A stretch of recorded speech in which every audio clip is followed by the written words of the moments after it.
अस्सलाम वालेकुम dear students, जिन लोगों का सी एस 619 में ये प्रोजेक्ट है फाइंड माई मेडिसन्स के बारे में है ना। ये कि आपने मेडिसन्स अगर आपको फाइंड आउट करनी है कि मुझे ये वाली मेडिसिन किस स्टोर से मिल सकती है और किस कंपनी की मिल सकती है, ठीक है, तो वो आप इस एप्लीकेशन के थ्रू जो है वो आपको एक डेटाबेस के तौर पे आपको प्रोवाइड होगा, वो आप फाइंड आउट कर सकते हैं। तो यहाँ पे ये इसकी रिवीजन हिस्ट्री हमने दी हुई है, ठीक है। रिवीजन हिस्ट्री में हमने SRS की थोड़ी सी डिटेल डाली है, फिर हमने नीचे जो है वो डाला है इसका स्कोप डाला, ठीक है, प्रोजेक्ट का, कि इसके अंदर क्या क्या चीज़ें हो रही हैं और ये प्लेटफॉर्म किस लिए है, ठीक है।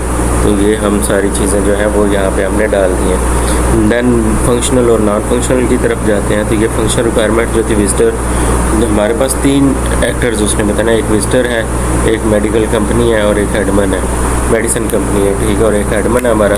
विजिटर जो है वो सिंपल आता है, आके हमारा जो है वो सर्च करता है मेडिसिन को और चला जाता है। लेकिन जो मेडिसिन कंपनी है मेन ये अपने आप को रजिस्टर्ड करवाएगी, ठीक है, कि हम फार्मास्यूटिकल कंपनी है और रजिस्टर जो प्लेटफॉर्म के ऊपर हो जाएगी और फिर वो जो कोई भी प्रोडक्ट उनकी होगी वो यहाँ पे आके उसके ड्रॉज रिस्क वगैरह और जो भी जितनी भी इंफॉर्मेशन होगी सारी यहाँ पे रजिस्टर्ड करवाएगी और जो रजिस्ट्रेशन है वो अप्रूव करेगा, जो आपका एडमन है वो अप्रूव करेगा। तो दैन ये वाली जो है ना वो कंपनी अपनी पोस्टें वगैरह जो भी अपना डाटा डाल सकती है। एडमन पैनल पे अगर आप आ जाएं, ठीक है, तो यहाँ पे क्या हो रहा है कि एडमन जो है उसका सेपरेट लॉगिन वगैरह होगा, ये साइन अप नहीं करेगा, तो ये अपनी मेडिसिन कंपनी जो है उसको अप्रूव कर सकता है और रिमूव भी कर सकता है, ठीक है, और जो टास्क हैं उनके एडमिनिस्ट्रेशन के तौर पे ओवरऑल मॉनिटरिंग कर रहा है। तो ये मैंने सादा अल्फाज में आप लोगों को बता दिया।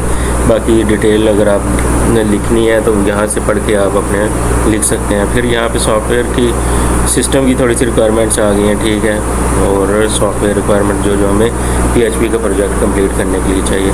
नॉन फंक्शनल रिक्वायरमेंट्स, ठीक है, ये आप नेट से भी चेक कर सकते हैं, ठीक है, ये मैंने 5 लिखी हैं ज़रा एलेबोरेट करके, ठीक है। फंक्शनल और नॉन फंक्शनल वो रिक्वायरमेंट्स होती हैं। फंक्शनल में जो है वो आपकी एप्लीकेशन का पार्ट होती हैं, लेकिन नॉन फंक्शनल जो होती हैं वो होती तो पार्ट, लेकिन अगर उनकी ना होने से भी आपकी एप्लीकेशन जो है वो कंप्लीट होती है। तो ये नॉन फंक्शनल रिक्वायरमेंट जो है वो उसको मज़ीद इन्हांस करके शो करवाती हैं। देन आपके पास जो है वो यूज़ केस डायग्राम आ जाती है, ठीक है। इसमें हमारे पास मैंने आपको बताया था 3 ही एक्टर्स हैं और बाकी उनकी फंक्शनैलिटी के हिसाब से हमने ये बना दिया उनके के यूज़ केसेस और बाकी चीज़ें। ये हमने उसके जो यूज़ केस सिनेरियो थे, ठीक है, वो डिफ़ाइन कर दिया यहाँ पे। यूज़ केस सिनेरियोज़ में मैं आप लोगों को दिखा देता हूँ।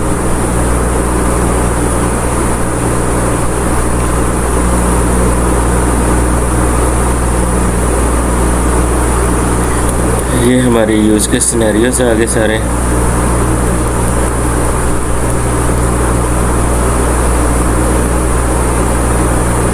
आ गया, लॉग आउट आ गया।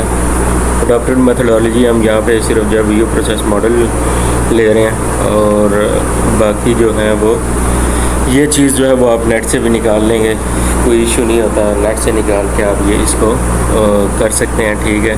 उसकी मेडिसिन्स की नीचे वो थोड़ी सी हम बता रहे हैं ये जो है। फिर आगे हमारे पास जो है वो वाटरफॉल मॉडल है, उसके बारे में थोड़ा सा है। उसकी पिक्चर स्पायरल मॉडल है और उसकी ये पिक्चर है। वर्क प्लान आ जाता है हमारे पास। उसके बाद वर्क प्लान में हमने एक्टिविटीज़ डिफ़ाइन कर दी हैं, ये वाली सारी एक्टिविटीज़ हैं और ये हमारा जो है वो डेज़ हैं कि कितना टाइम लग रहा है। ये स्टार्ट डेट और फिनिश डेट जो है ना वो हमने दी हुई है। आई होप कि आप लोगों को इस SRS का जो है वो बनाने में कोई इशू नहीं होगा। अगर आप लोगों को कोई इशू होता है या कोई आपको क्वेरी है तो वो आप व्हाट्सएप के नंबर हम हमारे नीचे दिए हुए हैं, ठीक है।